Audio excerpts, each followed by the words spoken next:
안녕하세요. 경희서당의 강경희입니다.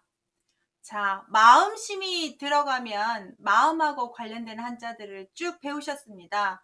오늘이 마음심의 한자들을 총 정리하는 9번째 시간이 되겠고요. 마지막입니다.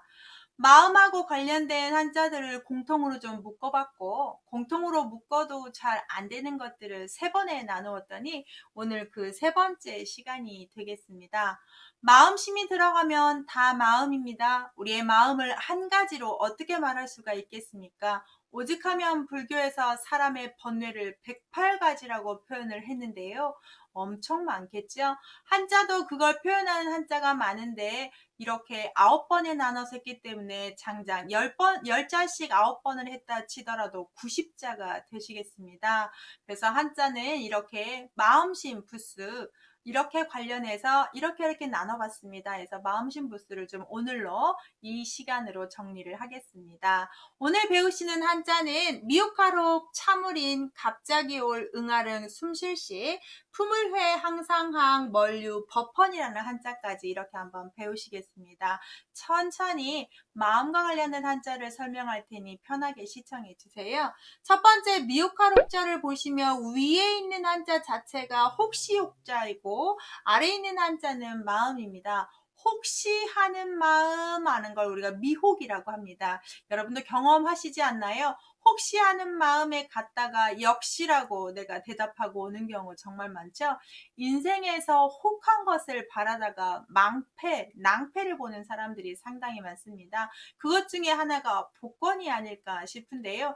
여담을 좀 하면 저는 복권을 거의 사본 적이 한두 번 정도밖에 없습니다. 왜냐하면 안 되니까요. 한 번은 정말 좋은 꿈을 꾸어서 복권을 사게 됐습니다. 안 사던 사람이 산 거죠. 너무너무 심장이 떨려서 하루 종일 아무것도 할 수가 없었습니다. 결론은 5,000원도 안 되고 꽝이 되었습니다.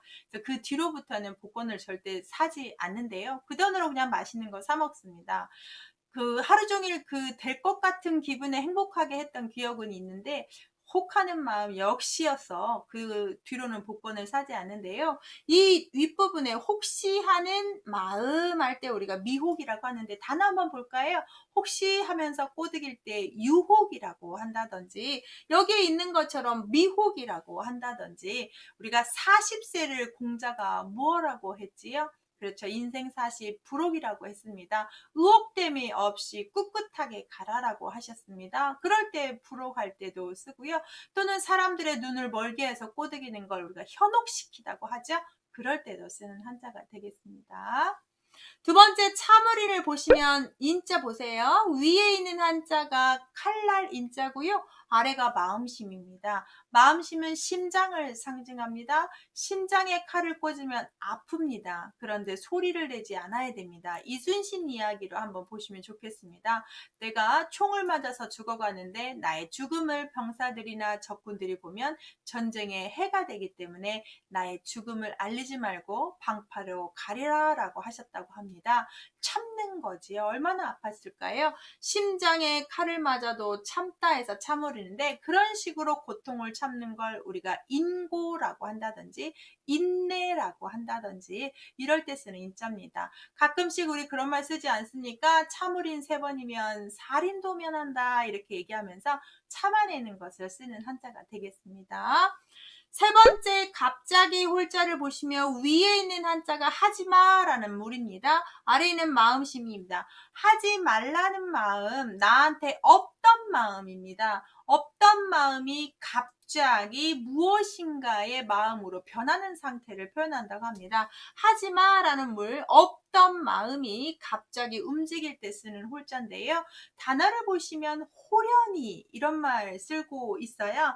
또는 우리가 이 홀자를 홀대하다라고 할 때도 씁니다. 홀대하다 또는 소홀하다 이런 식으로 할 때 그때 쓰는 홀자가 되겠습니다. 네 번째 응아릉자는 응답하다 응자인데요. 마음심 서로 마음이 응답이 되었는데 위에 예시를 보시면 사람이 나고 새추입니다. 즉 사람과 새가 마음이 통하는 응자입니다. 고려시대 때 원나라가 많은 것을 바치라고 할 때 그것 중에 대표적인 거 하나가 매 사냥하는 매를 갖다 바치라고 했습니다. 그래서 매를 해년마다 갖다 바쳐야 되니까 이 매 사냥하는 그걸 담당하고 곡물로 바쳐야 되는 그쪽을 담당하는 응방이라는 관청까지 생기게 되는데요. 매응자에서 온 한자입니다. 매응은 마음신 대신에 세조를 쓰면 됩니다. 거기서 사냥을 할 때 매와 사냥 그 매를 지도하는 사냥꾼이 서로 마음이 맞아야 된다라고 해서 응아릉자를 이렇게 쓰고 있다고 합니다. 여러분도 반려견 키우시는 분 있으시지요? 반려견을 키우게 되면 얼마나 내 눈빛만 봐도 가가 다 알아듣는 것 같아서 너무 예쁘고 대화를 하게 되지 않습니까? 짐승하고 사람하고 교감을 합니다. 그때 할 때 응자입니다. 그래서 우리가 이 한자를 쓸 수 있는 단어 응답하다, 대응하다, 응대하다 이런 식으로 할 때 또는 반응이 왔다, 호응을 했다 이런 식으로 쓰는 한자가 되겠습니다. 상당히 쓰는 단어가 많으니까 유념해서 보십시오. 다섯 번째 숨쉴식을 보는데 위에 있는 한자 스스로 자자 아래는 마음심인데요. 한자 유래를 보면 스스로 자자는 코를 상징합니다. 코는 누가 시키지 않아도 내가 알아서 숨을 쉬는 숨 쉬는 기관입니다. 숨을 쉬어서 심장까지 산소를 들여서 하는 일이 숨 쉴 식자가 되고요. 숨을 쉬다 살아있다 라는 말에서 내가 자식을 낳다라는 한자까지 변형이 됩니다. 그래서 나중에 자식이라는 뜻 때문에 숨쉴 식자 단어에 자식이라는 뜻이 있고요. 숨을 쉬면서 안 죽고 잘 살아있니? 라고 물어보는 걸 소식이라고 합니다. 그럴 때도 쓰는 한자가 되겠습니다. 소식할 때도 쓰는 식자가 되겠습니다. 위에 스스로 자 코로 숨 쉬고 심장까지 하는 숨을 쉬다. 그러면 숨을 쉬면서 쉬면 뭐라고 합니까? 그렇죠. 휴식을 취하다 이렇게 하시면 되죠. 휴식. 이럴 때 쓰는 단어입니다.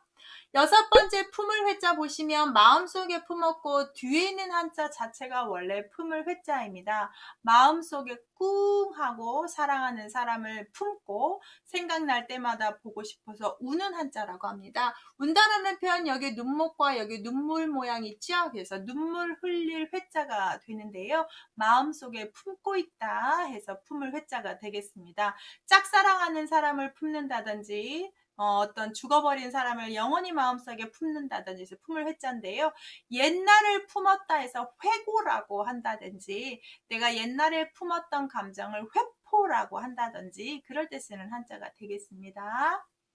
일곱 번째 항상항을 보시면 앞에 마음심이고 뒤에 있는가 뻗칠 긍자인데요. 태양이 위아래로 쭉 뻗었다고 보시면 좋겠습니다. 마음이 쭉쭉 뻗어갑니다. 변하지 않고 일관성이 있게 아주 잘 유지되고 있는 마음 상태입니다. 평정심을 유지하는 마음입니다. 그래서 항상항이라고 합니다. 평정심을 모으는 마음에서 항상항. 단어가 항상할 때 쓰는 한자고요. 항구심, 항심할 때도 씁니다. 우리가 뚜렷한 생산이 없어도 일정한 마음을 유지할 수 있는 사람은 보통 사람이 아니죠. 맹자가 유항심, 유항산이라는 글이 있는데요. 항심, 항산이라는 글에서 항자, 항상 유지하는 마음 할 때 쓰는 한자입니다. 우리가 어떤 일이 있어도 평정심을 유지하는 거 쉽지 않습니다. 대단한 마음가짐이죠. 여덟 번째 멀유자 3급 한자에서도 종종 등장하는 한자인데요. 위에 있는 한자가 원래 멀유입니다. 그런데 마음이 멀어졌다고 해서 멀유를 쓰는데 멀유자 한자를 잘 보시면 앞에가 사람인이고 뒤에가 때리다고 이 한자를 지팡이로 본다고 합니다. 사람이 지팡이를 짚고 이렇게 꾹꾹꾹 찢으면서 걸어갔네, 멀리 가버렸네 해서 멀유라고 표현을 한다고 해요. 마음이 멀어져서 멀유고요. 우리가 유유자적 이럴 때 쓴다든지 유구한 역사를 자랑합니다 할 때 유구 멀리라고 할 때 쓰는 한자가 되겠습니다. 자 마지막 아홉 번째 법헌자인데요. 여기에 중요한 건 해칠에 더하기 눈목 더하기 마음심입니다. 우리를 해치는 사람을 눈으로 잘 감시해서 징계를 해야 됩니다. 자, 잘 봐서 징계를 해야 되는데 무엇에 근거해서 징계를 하느냐? 어떻게 해요? 법에 의해서 합니다. 그래서 우리나라 최고의 법은 헌법입니다. 그때 쓰는 헌자가 되겠지요. 근데 그 헌법이 어긋났으면 위헌이 되겠습니다. 헌법을 만들면 재헌이 되겠지요. 이런 식으로 쓸 수 있는 헌입니다. 여기를 눈목으로 보시면 쉽게 해결되는 한자입니다. 자, 이렇게 해서 오늘 마음심 한자를 마무리하겠습니다. 중요한 건 마음심 들어가면 마음과 관련되고 추가되는 부수들을 발음과 어떻게 연관지어서 해석하는지를 연구하시면 쉽게 암기하실 수 있습니다. 그동안 마음심 공부 열심히 한번 시청해 주셔서 감사합니다. 유익하신가요? 구독 알림 설정하시면 또 다른 영상으로 여러분 한자 공부를 도와드리겠습니다. 함께 공부하시지요. 감사합니다.